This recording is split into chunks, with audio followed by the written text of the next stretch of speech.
अगर आपको वीडियो पसंद आए तो लाइक ज़रूर कीजिएगा और अगर आप नए हैं तो चैनल सब्सक्राइब कीजिए। ईश्वर ने हम सभी को कुछ न कुछ ऐसी शक्तियाँ दी हैं जो हमें महान बना सकती हैं। बस हम इन्हें पहचान नहीं पाते हैं।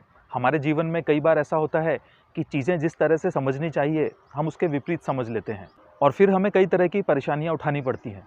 नमस्कार, मैं देव नंदवाल एक बार फिर आपका स्वागत करता हूँ आपके अपने यूट्यूब चैनल पर। अगर आपने चैनल अभी तक सब्सक्राइब नहीं किया है तो प्लीज़ चैनल सब्सक्राइब कीजिए। एक बार एक व्यक्ति एक जंगल में लकड़ी बीनने गया। वहाँ उसने देखा कि एक लोमड़ी जिसके 2 पैर नहीं थे वह घसीट-घसीट कर आगे बढ़ रही थी। उसे देखकर वो सोच में पड़ गया कि ये लोमड़ी 2 पैर के न होने के कारण शिकार करने की स्थिति में नहीं है। वह बिना शिकार के जिंदा कैसे है? वह ये सोच ही रहा था कि तभी उसने देखा कि एक शेर अपने दांतों में एक शिकार को दबाए उसी ओर आ रहा है।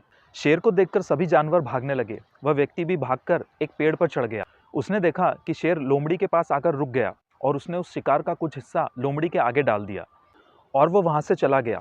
दूसरे दिन भी उसने वही नज़ारा देखा। वह समझ गया कि यह भगवान की ही लीला है। वह जिसे पैदा करता है उसकी रोटी का इंतजाम भी कर देता है। उसने सोचा क्यों ना मैं भी कुछ ऐसा ही करूं। ऐसा सोचकर वह जंगल के एक सुनसान हिस्से में जाकर बैठ गया और भोजन का इंतजार करने लगा। उसे इंतजार करते करते काफी दिन बीत गए लेकिन कोई नहीं आया।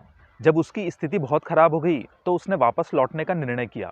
वापस लौटते समय उसे रास्ते में एक महात्मा मिले। जब महात्मा ने उसे इस हालत में देखा तो उसे भोजन करवाया और उससे उसकी हालत का कारण पूछा। उस व्यक्ति ने उन्हें पूरा हाल सुनाया और कहा कि भगवान ने उस लोमड़ी पर दया दिखाई लेकिन भगवान को मुझ पर जरा सी भी दया नहीं आई।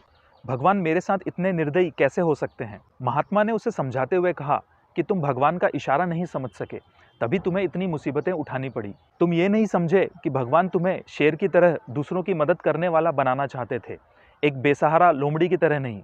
तो बस हम भी अपने जीवन में कुछ इस तरह की गलतियां कर बैठते हैं। हमें चीज़ें जिस तरह से समझनी चाहिए हम उसके विपरीत समझ लेते हैं। भगवान ने हम सभी को कुछ ना कुछ काबिलियत दी है जो हमें महान बनाती है। तो जुड़े रहिए हमसे। मिलते हैं अपने अगले वीडियो में एक नई सोच के साथ। तब तक के लिए जय श्री राम।